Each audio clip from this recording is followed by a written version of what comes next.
Is this a little better?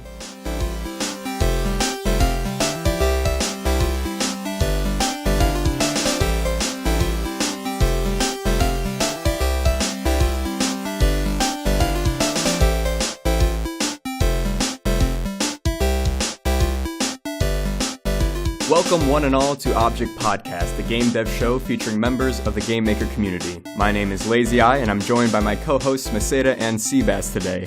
And today we have a little bit of a special episode. We're not going to be joined by a guest this time. We're trying out a little bit of a new format where we're just going to be talking amongst ourselves. We're going to be introducing ourselves a little bit, chatting about GameMaker, and whatever other topics you guys are interested about hearing. For those of you in the live chat, please feel free to shout out any questions or topics you'd like to hear us discuss. So we've had people comment to us on Twitter and other places that they've been enjoying the podcast, but they don't really have any idea who we are, which is totally fair because we've just opened each episode with saying our names. And yeah, we expect you to know who we are from that. But we're going to take at least the beginning part of this podcast. We'll see how long it goes, just to introduce ourselves a little bit, our backgrounds, how we got into GM, what we're doing now, and things like that. So I'm definitely not going to start because I will talk forever and it'll be an issue. So, do one of you guys want to start out with introducing yourselves? Yeah, I'll go. All right. Hi, everyone. I am Meseta. You may know me as a ducky on the GameMaker Discord. I remember I became a ducky, I think, by punning really hard. But yeah. So, I got into game dev quite a few years ago in high school. I think I started out in Flash. Macromedia Flash back then. Wait, can I ask you, because we're from different countries, high school for you is what grade or what year were you? Okay, I would have been... 12 or 13 at the time. Okay. Yeah, so high school in the UK runs sort of six or 7 years between the ages of, I guess, 11 and 17, 18, or 10 and... No. Yeah, 10 or 11 till 18-ish. Okay, so it's like 8 years. It's what our middle school and high school Yeah, is. I guess it's sort of the second half of middle school and high school, and a bit of college as well. Okay, interesting. So yeah, I started out building games in Flash. I had only known BASIC and a bit of C before that. That was as much programming as you'd learn in school. And yeah, it was really interesting because it really helped me understand a lot of stuff that I've been learning in math. So stuff like gravity, a bit of trigonometry. I never really understood it until I actually tried to put together these moving objects, and I found it really helped. After Flash, I moved on to building web-based games using PHP and MySQL databases. This was back before MMOs were really a thing. You wouldn't have a game client. You would log onto a website, and you would...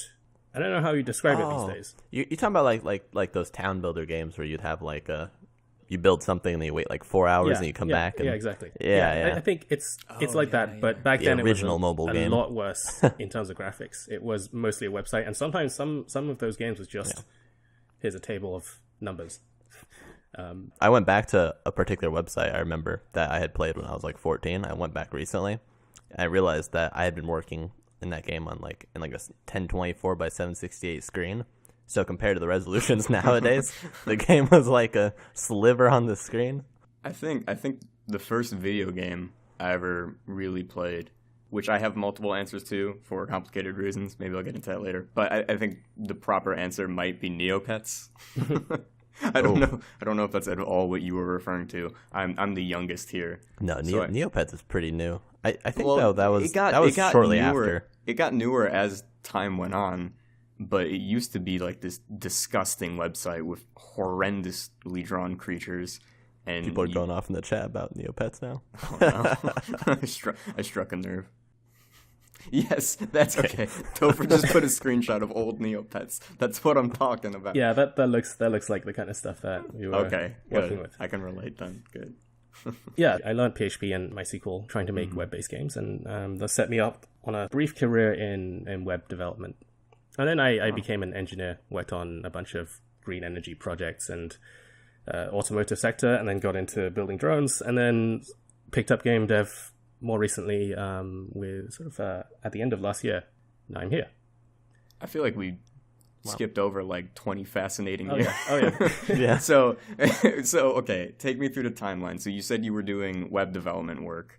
So when was that? I came out of high school focused on doing freelance web development in my spare time, just building websites for clients, making a bit of cash that way. I went to university studying engineering science, which is a general engineering course. I think that was a really good fit for me because I love just making stuff, building stuff with my hands, taking stuff apart. During that time, I wound up in the green energy space, not by choice. It just sort of happened randomly just because of the selection of projects that I had. Not really that interesting. I eventually got into motor design and started doing my PhD in high performance motors for electric vehicles. That got me a short stint at McLaren in the UK, the car manufacturer. About that time, I wasn't enjoying that work a huge amount. McLaren is very corporate. Right. So at the same time, I started building drones with a friend of mine. This was a few years ago. This was before drones was really a thing. And we had this fun project that we were doing in our spare times, building drones. We decided to run a Kickstarter. So we started building these drone kits that we would sell to people, usually hobbyists like ourselves, and also universities who are using them for education and demonstrations. And we ran that Kickstarter. It was actually quite a fairly successful Kickstarter, although we ended up selling way too many units than we had prepared for. We think we were trying to do 50 units. We ended up selling like 450. So I spent the next year sitting in a garage counting out and bagging screws. Because you had to build these all. Yeah, we had to build and pack 450 units of quadcopter kits, and each unit had tens to hundreds of pieces that we would have to individually count out and bag. So that was a fun time. How long ago would you say this was? In your timeline? 6 or 7 years ago. So you were big on Kickstarter back when Kickstarter had viability to it too. Oh yeah. I think we were lucky to get into both drones and Kickstarter at about the right time. Yeah, you guys were in the prime. Yeah, that launched my career on the back of the Kickstarter money, which there wasn't much left over because we totally underestimated our production costs. We decided to start a business doing drone stuff, but after thinking about it for a while, we decided it was kind of dangerous for us to go into that industry just as companies like DJI came out with the Phantom 1, which was an amazing drone, especially for the time compared to the other stuff on the market. And we decided that 3 people in a garage couldn't compete with the giant Chinese company with all their manufacturing connections. So we started the business and immediately switched over to doing aerial imaging using drones at first. And then we decided actually drones don't make sense for agriculture. We went after the agriculture market, which required much larger coverage, and we switched to planes. So I spent the next 3 or 4 years building out a image processing system for aircraft and satellite data. And so that's where my career went. And I went from building websites to building drones to pretty heavy duty web stuff. And that leads me up to a year ago when I sold that company and started working in robotics. And that's where I am now. Kind of a weird career progression. But yeah. People have been saying in the chat that this has made them feel very boring. And my life feels so insignificant now. I'm 30. Okay, I've had probably a good at least 10 years on a lot of people in the chat. So don't worry about it. And this stuff caught me by surprise. I wasn't planning on doing any of this. It sort of just happened. Fell in your lap. Yeah, opportunities just kind of show up. Yeah. You don't. In fact, that's really cool though. Yeah. I didn't know where I was going with my career up till the age of like 25, 24. So life takes you by surprise. All right. When you were first running the Kickstarter, and maybe just before it started to really start to do well, or right as you were seeing it start to do well, what did you think you were going to be doing with life? What did you think the next 5 to 10 years were going to look like? And did that start to shift in a really scary / exciting way once you saw the Kickstarter doing better and better? I don't think I really had a good idea of where I was going. It was just going with the flow and in the moment. Right. Especially before the Kickstarter, I had no idea that I would ever, run my own company. I thought I would work in maybe not the automotive industry, but definitely like in a bigger engineering company. But I think the biggest change that came with the Kickstarter was realizing that, firstly, I enjoyed doing this. I hated working in a big company. I really enjoyed doing stuff for myself. Right. It got me out of bed in the morning. And I feel this is similar to a lot of people doing indie game development. I feel it's the same kind of taking your own future into your own hands. Yeah. So that I enjoyed a lot. And so the biggest change was I felt like I have control over my own future. I'm not just going to go and work in a big company and climb the corporate ladder. I'm going to actually go build a thing. Mm-hmm. Hopefully you have a pension later. Yeah. So you were getting into the whole Kickstarter scene right at the time where it was, I don't know if it was new then, but it was like the peak time for Kickstarter, right? Kickstarter's a little bit washed down now, but this was... I think it had already peaked at that time. We were already all the way down. Okay. So you were in like around the golden age of Kickstarter, but it's still like this new type of thing, because crowdfunding wasn't a thing before this. What was the response from friends and family and colleagues to you telling them, like, I'm going to be doing this, we're crowdfunding this massive project that we're going to be distributing all these units? Were they excited? Were they skeptical? Okay, so my parents never really approved of me not working full time. My parents are typical. You gotta go to college, get a good degree, get a good job, etc., etc. So they never really. I think they never really supported this to begin with. I think they eventually saw that this is a viable career. Right. Friends, I think they were generally supportive. I don't think anyone, including us, knew how big we were going to go. We started out with just, we're building these kits, might as well sell a few on Kickstarter, get a few $1,000 Kickstarter project going. So no one really knew until it sort of really exploded and suddenly start considering a different career path. Right. Can I, because he's being really humble. This thing's a lot bigger than he's making it sound. This man was in Forbes at one point. His thing took off. Can we mention that? Yeah, I mean, like, he's not gonna walk away from this like, oh, that's cool. He did a little Kickstarter. That's cool. No, he did really good for himself. I mean, especially for age and where he was in his career. Like, it's kind of a big deal. Well, thank you. Yeah, I mean, I don't know if you don't want us to mention it. I'm going to, but we can cut it out if you don't want me to. But Meseta was in the Forbes 30 under 30. I mean, if you're not familiar, that's a huge deal. That's incredible. He's incredibly humble, and I've been friends with Meseta since around he first joined the Discord, which was back in January. And I didn't know any of this until it was just like relevant to the conversation. And he mentioned like the case. I was like, oh yeah, this thing, by the way. I was like, what? How have you not mentioned this? Oh my God. It's incredible. Yeah. So it's very cool to have your perspective on the podcast and just in the community in general, because you have gone all over the place through fields completely unrelated to video games. But it's cool because it shows how the GameMaker community is filled with people of just crazy different backgrounds. Well, thank you very much for your kind words. Oh, of course. I have to say that listening to your stories, everyone's stories in the indie game scene, it is very, very similar to what entrepreneurs are doing outside game dev. It's a very similar culture. It's a very similar drive to do something yourself rather than work for someone. And I think people should realize that what you guys are doing, what everyone here is doing in game dev, is not that much different from people running other companies. It's the same kind of personalities. And in fact, I think people in game dev could, if they wish to, consider expanding their horizons to outside game dev as well. I think a lot of skills transfer as well.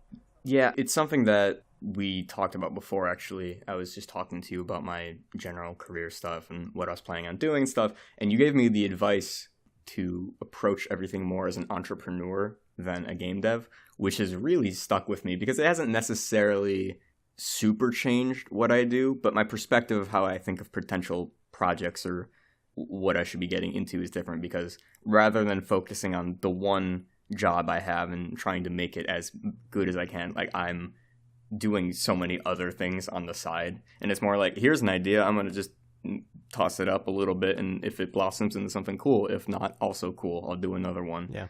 But I agree that kind of special like insanity that it takes to be an indie developer is very similar to that of what it takes to be an entrepreneur, or just to do something against the norm or the standard career path, because it is risky. but it's you have to rewarding. be a special type of insane to do stuff like this. I super agree with that. Well, leading into that, Sebastian, do you want to introduce yourself Yeah, now? hi, I go by, my actual name's Sebastian Nigro. I'm not actually a fish. Named Seabass. Despite all the conspiracy theories we've gotten. Yep, I'm definitely not the fish with legs. That's an inside one. So I've been doing game dev since around the same time as Meseta, since around 11 or 12. Started with GameMaker 6. A lot of it's a blur up until about the senior year of high school, so about 17 or 18. But since I was really young, probably 6 or 7 even, I've always wanted to make games. That's always been a thing for me. Very, very seriously. I never was a kid that jotted stuff out on paper either, because I'm really into tangibility and execution. So I never was an idea guy. Probably shows more now in my life than anything. Anyways, yeah, so pretty early on, I got kicked out at 18, and I did the most sane thing you could do, which was immediately try to do game dev with no money, which worked out. I worked jobs and stuff for a few years. This was back in the Greenlight days, so, back when games used to make money on Steam. Tell us about your first project, what it was. Oof. The first one that you really tried. All right. First one that released, let's say, because I don't want to talk about before that. All right, so my first shame, first thing I'm disappointed in, and please don't look this up if you're listening to this. I'll post it in chat. It's called Project Explorer. Looking back, I am not proud of it. At the time, I was proud because, there's a community and they were really supportive and people were asking for features. And one of my big things I still try to do this is I always listen to the community. I always take feedback. And that was a really big thing at game dev. I didn't understand it until, I got there. But I really enjoy that part, the community management. Project Explorer is... Well, there it is. Someone put it in chat. Yeah, so if you see it now, it looks nothing like it used to look. I used to hand draw everything with what looked like... Ooh. It was basically GM tools, so it all looked like MS Paint. It was bad. I'm going to fast forward from that. It was bad. But point being, it earned... People liked it, though. It did okay.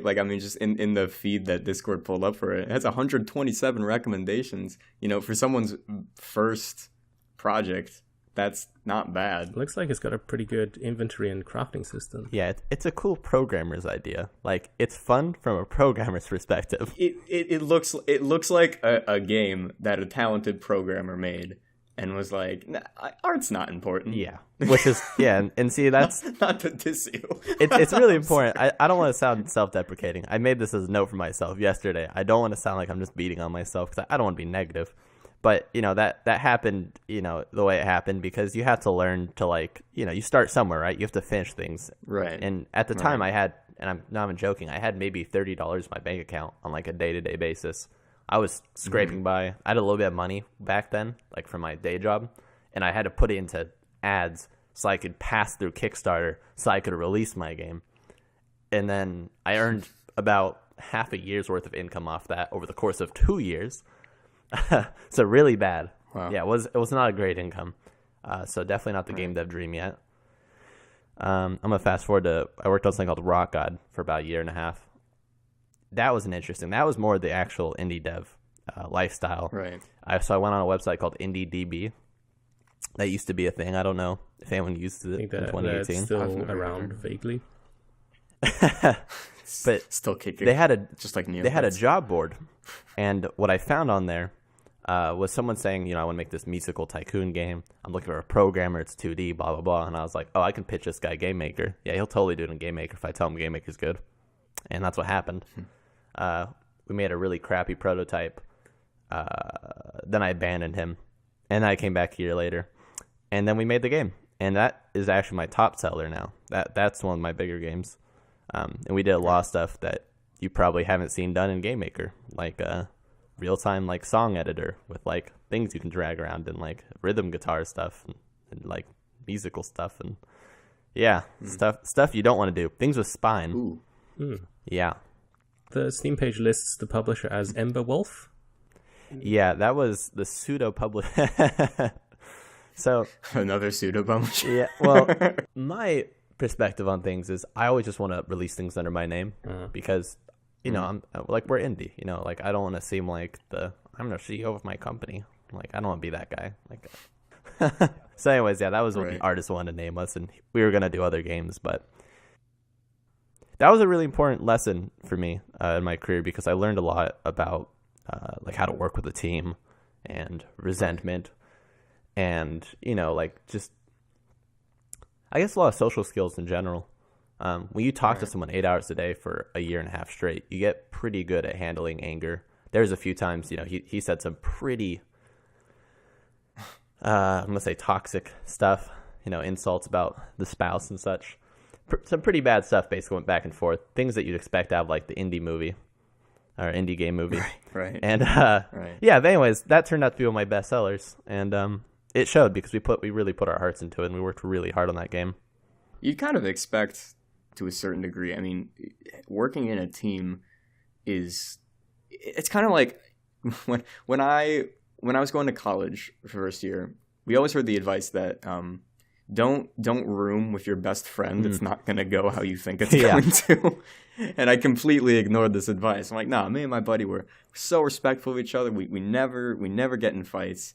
This is going to be awesome. And it was terrible because you don't realize, and the same thing applies to a team, is that you have space. Yeah. It's either naturally there or you just subconsciously, like, you can make space between each other. But when you are obligated to be around one another, be it because you live in the same space or because you're working on the same project, you don't get to have that space if you're having a bad day or if you're annoyed of someone, and you just have to muscle through it. Yeah. And, you know, the skills that you develop out of that, you know, that you were talking about, is like how to be angry and just be like, that's just how it's going to be. Yeah.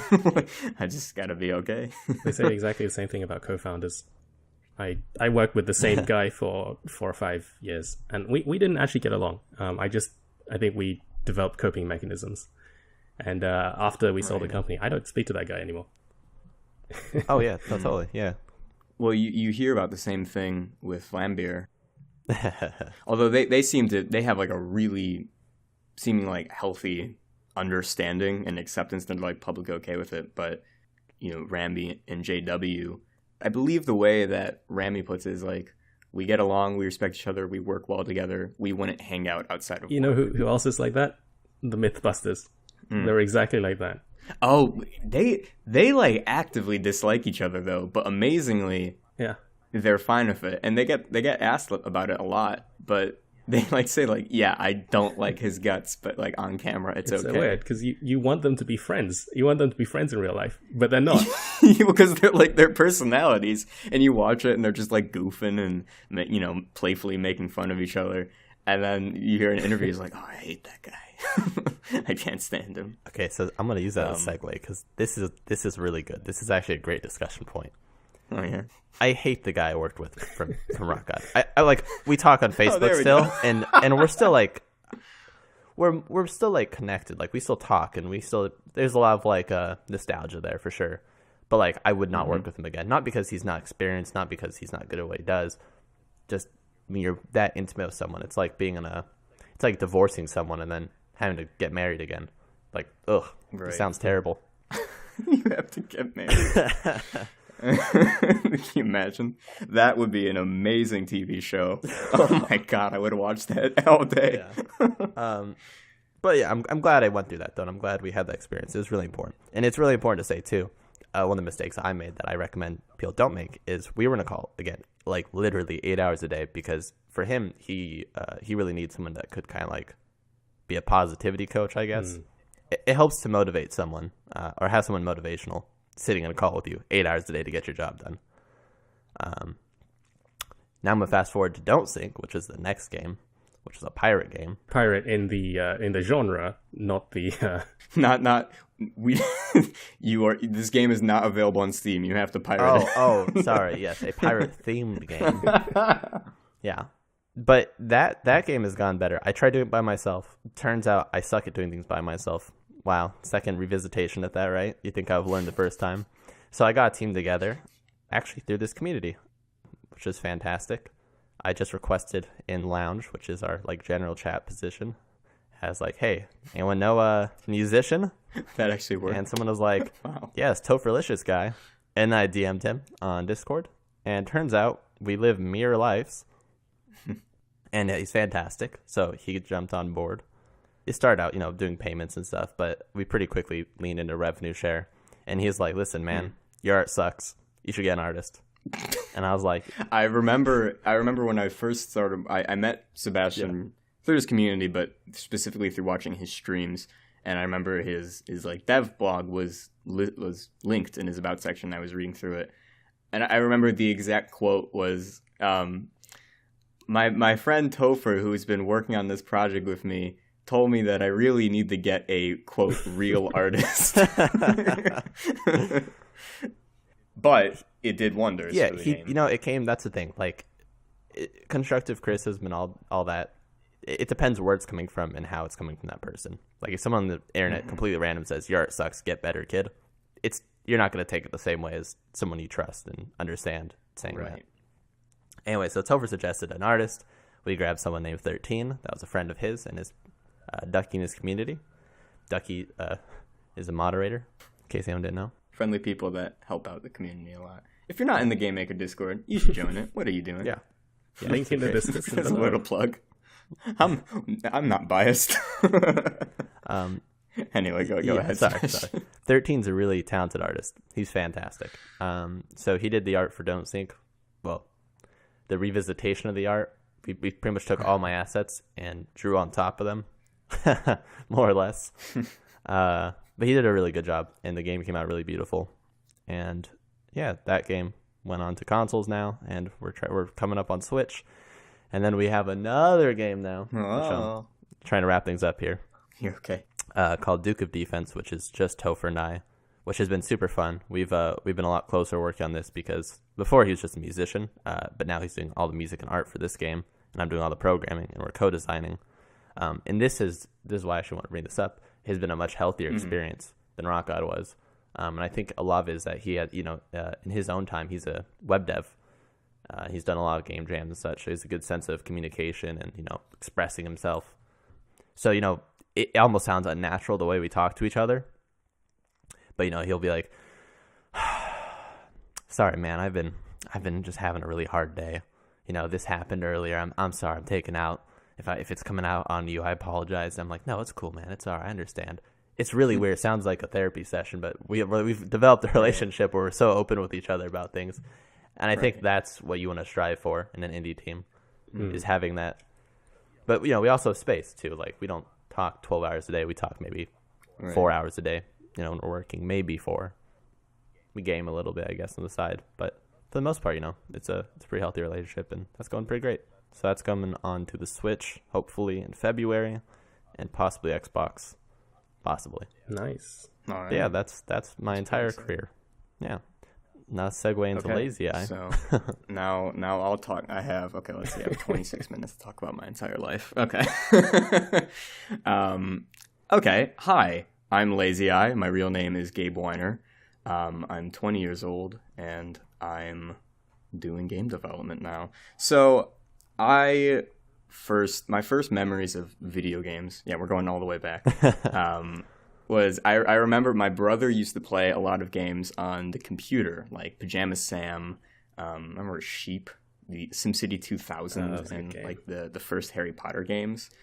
And they were fantastic, and I had my first experience of gatekeeping at the age of 2, because I really wanted to play these games, and my brother would relentlessly say, no, you can't play, you can't read, you need to read to play these games. So I just watch him. I just there's so many pictures of me in photo albums just sitting in a chair next to him as he plays games. But I always loved video games, and it was the one consistent thing I was always interested in.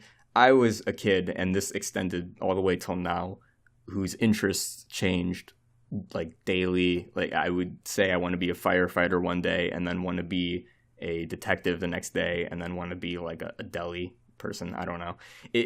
My interests were sporadic, and it was just an accepted thing that I had no idea what I wanted to do, but every day I was going to be super passionate about something. So when I get to middle school, I start doing theater, and middle school theater doesn't really count. So we can just say I started doing theater in high school, and I was really lucky to go to a school that had one of the best theater departments in a big area. And I don't mean in terms of funding, because we didn't have a lot of funding, but I mean in the faculty and the community there. Good teachers. amazing teachers, like life-changing teachers who were friends and parental units above anything else. Yeah. And that was really the first place that I was always a social person, but I was very shy. But once I started doing theater, I became the never stop talking person that I am now. Mm-hmm. And that was really the that theater department in my high school was the place I started to fall in love with community, just in a general sense, like having a community. And it meant a lot to me. And when it was time to go to college, I was very, I came from a town where everyone knows like what college I want to go to in 6th grade. And I didn't really know, and I didn't really care. I never liked school. It wasn't that I was dumb or I was lazy. I recall every single parent-teacher conference, my teachers would say to my teachers, Gabe he's very gifted. He just doesn't try. And it was true because I didn't care about the vast majority of things that were going on in school. And on, the off occasion that there was a project that interested me, I would, go crazy on it and I would do really well on it. But throughout high school, I didn't really care about anything outside of theater. I spent most of my time taking acting classes, TAing, being a part of shows. And then in my like general coursework, I just, got by. I got the lowest grades I could with still being okay. Yep. And when it's time for college, I don't know what I want to do. So I just apply to the one state school in my state that a lot of people go to. And I applied for general studies as the first pick because I didn't know what I wanted to do. And then as a second, you have to choose a major. So my secondary major that I chose was acting because I figured, well, I can audition and that can be like my fallback if for some reason I wasn't accepted for academics. Then what happened? The story gets good. What happened was I was accepted into general studies, and then I was accepted into acting. And apparently, what I didn't know, I'm sure this was written somewhere for me to read, but if you audition for something as a secondary major, they have the option to pull you out of your primary major and take you. So I was an acting major, and I was like, oh shit, because I had no intention and no desire to do acting as a career. Although I loved acting, I didn't want to turn it into a profession because the world of hobby acting and really just the art of theater is much different than the cutthroat nature of the professional theater world. Yeah. So that just didn't interest me. But I found myself at school with no idea what I wanted to do, doing theater, which actually turned out to be the best thing that could have happened to me because college was a really difficult transition for me. And I'm someone who, adjusts to things really easily. I'm fine with change. I'm sociable. Usually that kind of a thing is not an issue for me. But college was weird because suddenly I found myself in a position where I was spending a lot of money to go to a school and I didn't know why. I didn't know what I wanted to do or anything. Shook up his worldview. Yeah, well, it really did. And at that point, I've always been someone who kind of conforms to the friend group I'm in, not in like a bad way, not like I'm not being true to myself, but I just like, I adopt personalities or whatever that match my friends and just, I don't know. And so at that point, I've been following all of my high school friends and all of them were joining fraternities. So I did the same thing. Now keep in mind, I went to a Big Ten school. Like it was a large, crazy party school. So needless to say, I was in that fraternity for a grand total of 4 days before I kind of realized, why am I doing this? This doesn't make sense to me. I don't want to be here. I'm not interested in any of this. And I kind of had this epiphany moment. I'm like, it's time for me to figure out what I'm doing with my life. I need to do something. Was it party every day? It was not party every day, believe it or not. So that day was October 11th, 2017, which is in 5 days. And that was the day that I downloaded GameMaker Studio 2.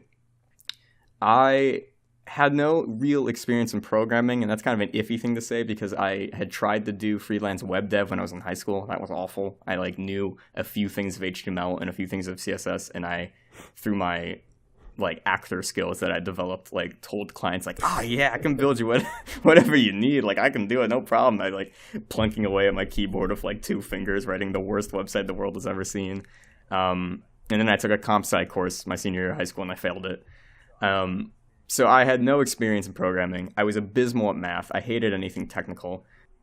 But I really wanted to make games for some reason. I just decided I wanted to do something productive. So I started, learning GameMaker, I started watching tutorials from Sean Spalding and Heartbeast and everyone. And it was very quickly, I think the same day that I joined the GameMaker community, because I had, terrible questions that I needed to ask and help. And very quickly, due to a combination of how unhappy I was with college and a combination of how cool it was to be making games and this community was so awesome, I started to learn very quickly. And I've had this, this is hard to say without sounding egotistical, but I've had people ask me how I learned so quickly. And the answer that I give is not a helpful one. The answer is that I devoted my entire life to it in a very unhealthy and unbalanced way. I wasn't going to classes. I was miserable. I wasn't hanging out with friends. I was literally just programming in GameMaker all day. It wasn't good. I don't recommend it, but it did work. Well, I have to explain to everyone listening that Lazyeye is one of the fastest learners I've met. And it's no exaggeration. Literally, this guy, he says he wants to learn Node. 2 days later, he's building stuff in Node. Yeah. It's a weird experience for me because, like I said, in high school, I thought I had ADHD. I thought I was not a good learner. I never got good grades. And through doing game dev, I started to realize I just didn't care about anything before. And now I really care. And now I can work hard, and I actually am a hard worker. I actually am very dedicated and passionate, and I can do really cool stuff. I just didn't really care before. I recall, actually, I talked to Sebastian about it once. I was like, dude, I worked for 8 hours today straight. It was the weirdest thing. I felt like I was on cocaine. I was just working and working. And Sebastian was like, oh, yeah, it's hyperfocus. I'm like, what? He's like, yeah, it's hyperfocus. And I looked into it, I'm like, oh my God, I didn't know this was a thing. Yeah. And that's kind of been the bedrock of my work since then, is I'm able to actually focus on this, which is it feels addicting and magical when you have lived a life of not being able to focus on anything or do well, and suddenly you're the busiest bee in the world. So with that background in mind, you can probably understand for me how crazy it felt to be able to do this.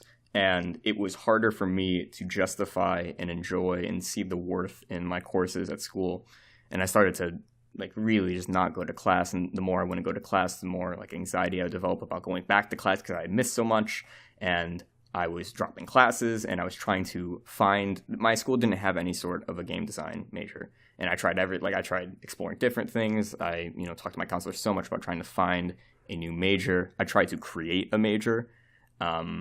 None of it really panned out or worked. And I was starting to come to the conclusion around March this year. It's I either have to transfer or pick something else to do with my life. And that was the hardest, question I've ever faced myself. And then a few weeks after that realization, Sebastian approached me. And he was like, hey, man, I've got this contract job that I'm doing, but I don't have time because don't sync. So I got to drop it. But I know you're trying to get into this. Do you want the job? And I was like, what? Excuse me? Because at that point, it had been such a short amount of time that I didn't really have a ton of confidence in my skills. But Sebastian was like, no, trust me. You can do this. This is within your skill set. You're fine.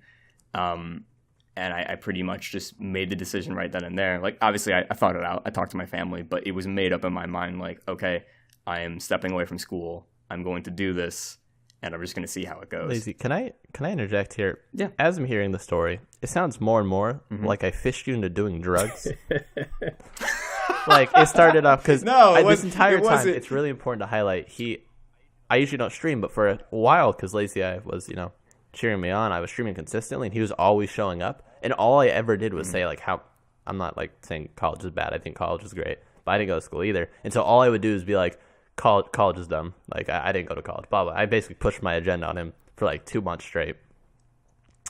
And I guess I didn't see until he told the story like this. And then I'm like, let me seal the deal. Let me get him hooked. How's a job sound? The reason that I present I intimidated you in such a casual manner is because to you you didn't. It was such a low effort thing for you, but it single-handedly allowed me to start a career. It was life-changing in the biggest degree. It was the biggest decision and thing that's happened in my life. Right. Yeah.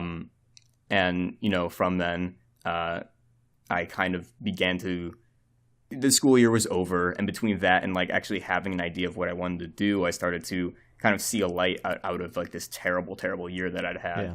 And over the summer, I was just working on this project, which has been extended beyond its original length of what was intended. So I'm still working on it now, and probably still will be for a while, which is great. Yeah. Are you allowed to talk about the client? I can talk about what the project is. It's a visual novel called Flapatron that has elements of a bullet hell made completely in GameMaker, but it's fully lip synced. There's completely voice acted. It's a big project, and it kind of hits a lot of the places that GameMaker isn't necessarily perfectly suited for, which is kind of like my favorite thing in the world, because He loves data. What I love to do more than anything is identify things in GameMaker, because I love GameMaker, and be like, okay, what can't GameMaker do? Okay, I'm gonna make it do it. That's kind of the attitude that the whole community has held for a long time. With Yellow Afterlife making GM Live, and then Roaster with their I'm Gooey stuff.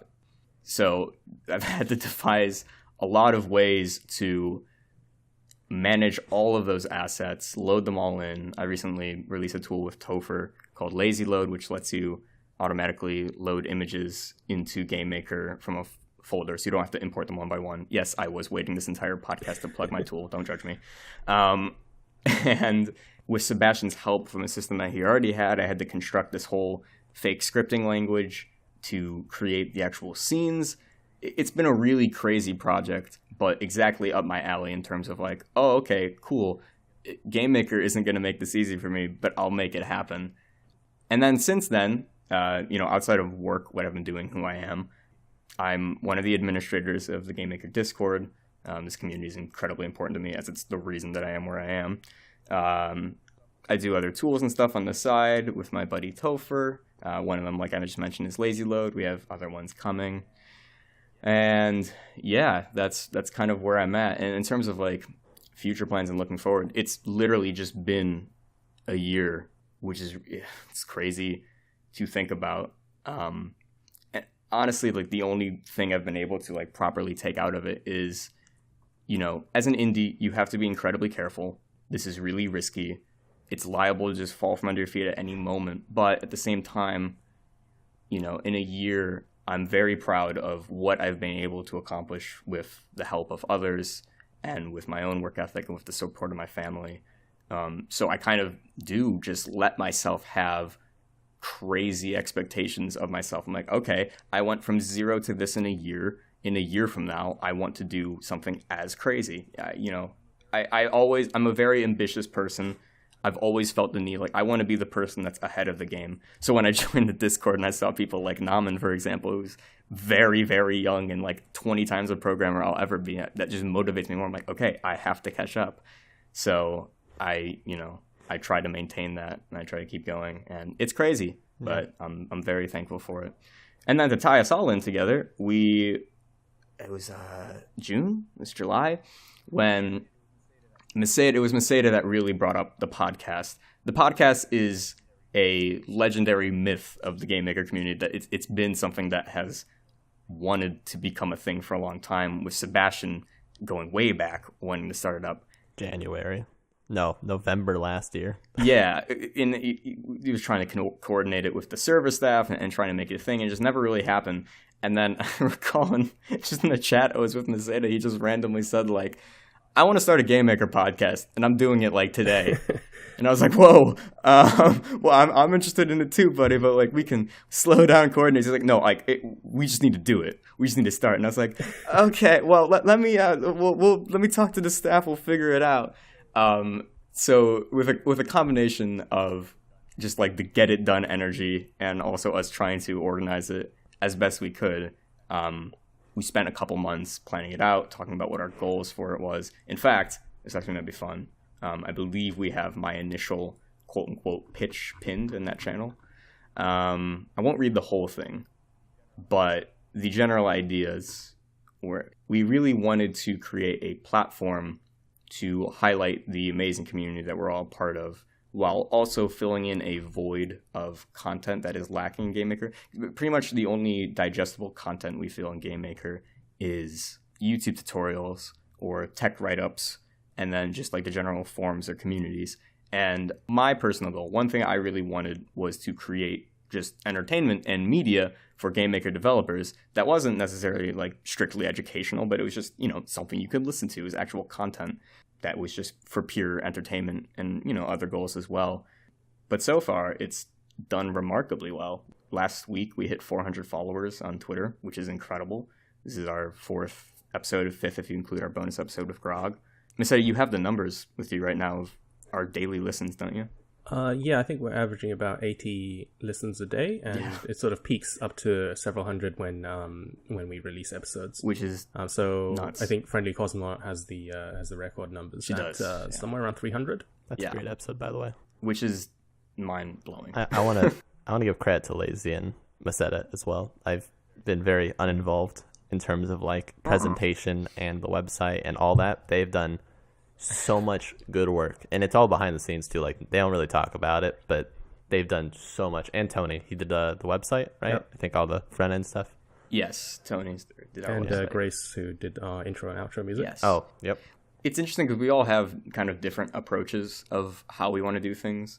Meseta like wants to do things just like, he knows how to do things. He just wants to do it. I like doing things too, but I like really carefully organizing and structuring it. Before every episode, with the help of others, I'm not taking all the credit for this, but I always like type up a like 5-page like Word document, and then I send it to Sebastian, who likes not having, it's not that he's lazy about it, but he just likes having genuine conversations, so he doesn't like want to do like a whole lot of pre-planning. He just wants us to enjoy it and do it. And then I send him this document, he's like, Jesus Christ. I usually look at like 3 key points. 5 pages. 5 pages of research on this guest and like their entire background and history, and then like 5 questions that we can go through.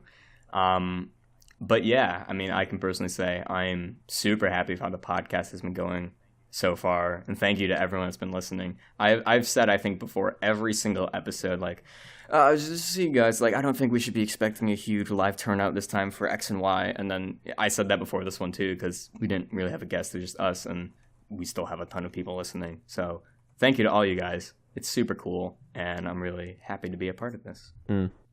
If you guys have questions in the chat that you would like us to answer about ourselves, what we were just talking about GameMaker, the community, our thoughts, the podcast, we'd love to hear them. We'd love to answer them. The question that we had on Twitter that I want to make sure we get to is from @PhoenixGaming. It says, we all know the GameMaker community is great in general, but is there something you wish was different or something you would change or improve? I've been talking a lot, so I'll let you two answer that first.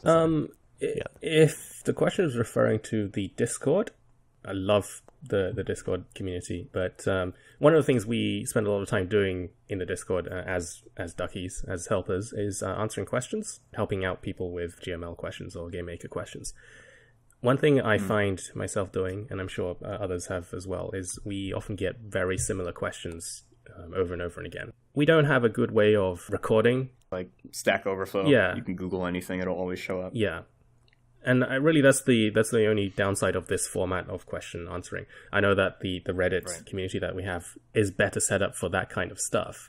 But yeah, it's one of the things that we don't have here, and it would be nice to have, but I'm not sure how that would be implemented. Yeah, no, I think it's really interesting. That's an extremely big issue with Jam, actually. I forgot who I was talking to about this, but I go to the previous version of the forums, which is completely dead. But it's because I know there's so much useful information there. And I just search it there because you can't find anything on the new forums. But because it's all archived, it doesn't show up on Google. So yeah, that's a definite problem. I don't know if you want to answer that same question, Lazyeye. Yeah, I can answer. I think if anything, I'm very biased in this answer. The GameMaker community is incredible and supporting and loving, and I don't take credit for this because I'm still new to the staff team in this Discord. So I can say, like, this Discord has been built to be an incredible community for all the GameMaker developers. And when I find out that people don't know about it, it shocks me. And we're at almost 4,000 members right now. So I forget that, like, people aren't a part of it. But there's still a lot of people on the GMC. And much love to anyone on the GMC, but to the GMC itself, the website, I think it's terrible. I don't like it. I don't think forums in general are a great way to facilitate a community. Not nowadays. I'm just not a fan personally. Yeah, no, it used to be. I don't like forums. They make me uncomfortable. I think the Discord is the perfect place for this kind of a community. So if anything, I just love to see people come, not specifically to the Discord, but yes, the Discord, but just together more unified, because as a community, there's so many things that we have always been able to accomplish. And I can actually tie this into two of the other questions because I'm that good. Ariak asks, maybe I missed it at Lazy, but why GM? Why not other tools, considering your entry to game dev is more recent and there are other options? My answer will tie on with this question from Rel Grinder, who says, how do you guys break down problems that seem challenging within GM? Do you guys have a process or certain ways of doing it? So my answer to all three of these things kind of go hand in hand. And it's that part of the fun for me of GameMaker, and seemingly a lot of the community as well, is fixing things that don't exist, like making them ourselves, because it's a really exciting thing to do. From an objective standpoint of costs and return, it wasn't wise for me to use GameMaker for this project because I've had to spend months building systems and external tools and things that will make this project work. But there's so much value in for that for me personally to learn, because along the way it has forced me to learn Python, it's forced me to learn Node, it's forced me to learn about servers and databases and how compilers work. It's so many things that I wouldn't have learned normally through GameMaker, but GameMaker, ironically being one of the smaller tools, has taught me so much about computer science and programming and development in general. And that's really enjoyable for me. So when I come across problems that seem challenging in GML, I will immediately think of using different languages, because I have many tools that I've written in Python that assist my development. I'm now using Node to create many things that assist my development. But, that doesn't mean you can't find solutions within GM. And I just think the more that I mess around and play in GM and create things that just objectively shouldn't be made in GameMaker, like GM Transfer, if anyone's used that, which is a tool I made that transfers resources from one project to another, apart from like the sparse backend, like that was made in GameMaker. I don't know why. Like UI design is so challenging in GameMaker, and I chose to make that resource tree in GameMaker, which is a horrible choice. But it's cool because it shows you that a lot of people will complain about the limitations of GameMaker, which is fair because there are things that are missing that'd be really nice to have. But don't forget that there's so many things that you can make inside of GameMaker just messing around, and it's part of the fun of it for me. So I am interested in other platforms. I do plan on exploring them after this project, not necessarily switching, but just looking. But GameMaker has been the perfect place for me to learn, because in trying to do bigger things, I've had to expand my boundaries into learning other languages and platforms and how things work elsewhere, so I can try to adopt it in a way that works for GameMaker. Finding those boundaries in what you do and then working around them is a really great way to learn. You'll see where you're limited. Yeah, sort of understanding the boundaries is part of understanding how a language works. So if you see that GM is not very good at dealing with text manipulation, and you sort of know, oh, there's a thing here that needs to be filled. And then when you see that capability in other languages, you realize, oh, this is how this mechanism works. This is the boundaries of that mechanism. Yeah, so how can I take those established concepts that exist elsewhere and find creative ways to make them work in what we have in GameMaker? Yeah. I want to answer that. I want to answer Rail Grinder so badly. I'm sorry. Go for it, totally.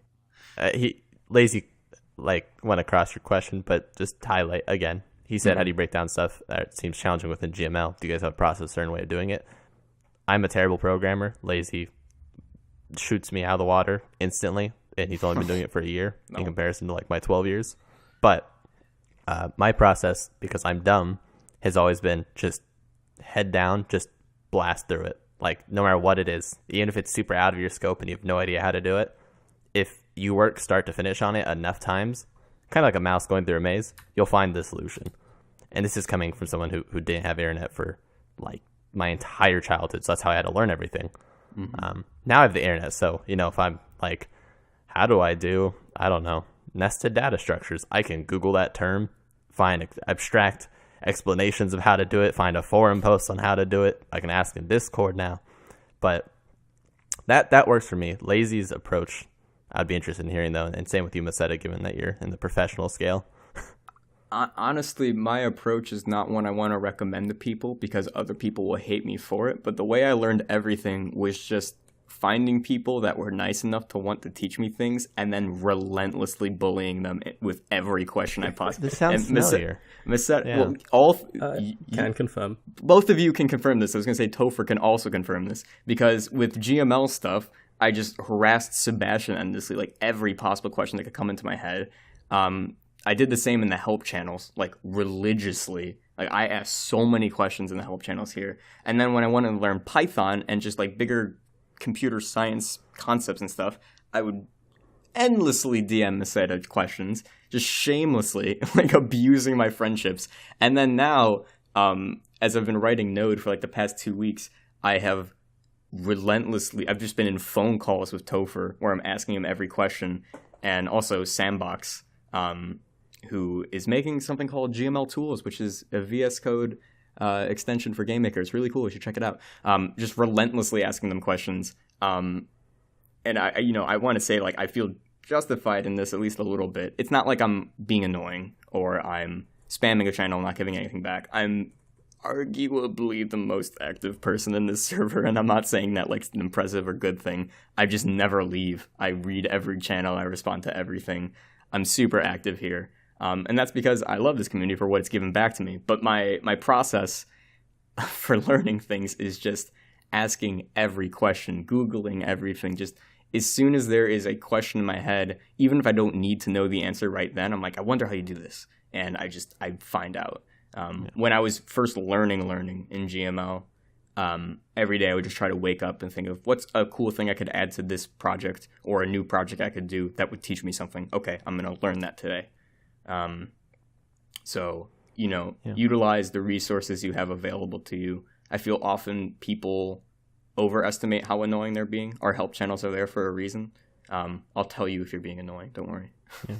Yeah. Actually, something really important that I didn't say and I just remembered. It helps too if you have a goal. I tried to help a lot of friends learn GameMaker, just get into programming in general, and a lot of them hit a wall or feel stuck. Like, I don't understand arrays. What's the concept? What do you mean? How do you use it?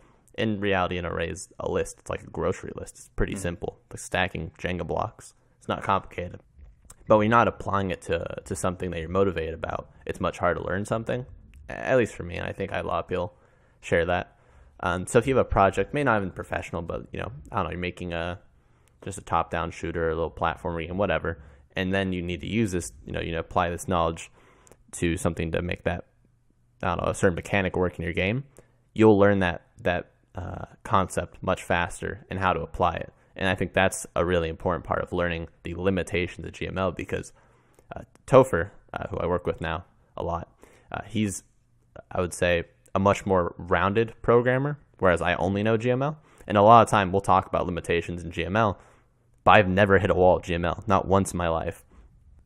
And it's funny because he'll tell me about like, oh, well, you guys, we don't have regular expressions. And I'm like, I've literally still have never used them. I'm not exactly sure how they work.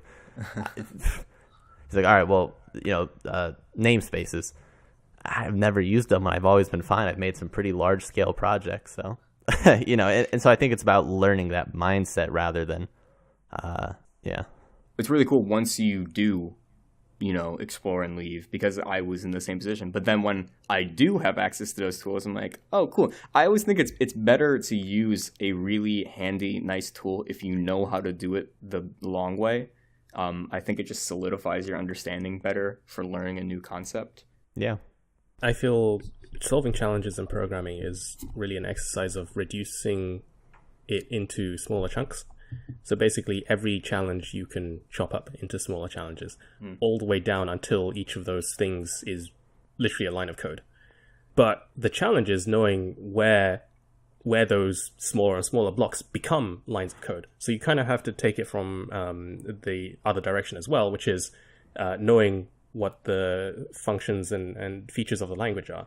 So you're chopping up your big problem into smaller problems until they become lines of code and realizing that, oh, this is a line of code now. I think it's also helpful learning these programming fundamentals, which I feel like a lot of indie developers should focus a bit more on. I think it would really help out, not just figuring things out as they go along, but also taking a look at what the standard programming patterns are. Yeah, in the industry. There's certain things that are totally universal. Yeah. I'm super happy how this episode went, and I'm totally want to do more episodes like this. So if you guys have more questions, we'll definitely have more episodes like this. Listen, you guys have to blow up the chat 24/7 until the next podcast saying you want another host episode. You gotta demand. This will happen every time. All right. Well, thank you everyone for joining us on this episode of Object Podcast. My name is Lazyeye, of course, joined by my co-hosts Sebastian and Meseta. It's been a pleasure having you all in this episode. We're really happy to do a different kind of format. Our next guest will be none other than the developer of the ever-popular and addicting game that is gaining lots and lots of attention, Hopfrog, the developer of Forager. We're super excited. Can't wait to see you guys for that episode. And thank you for joining us. We'll see you next time.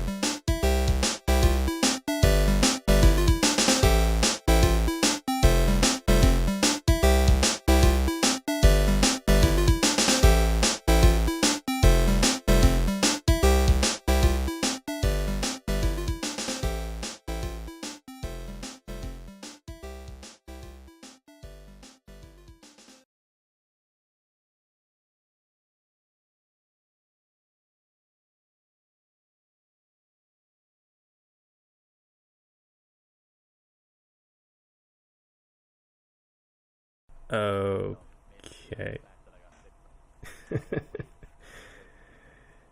Okay. Yep. It's a good way to make sure that this gets cut out of the podcast.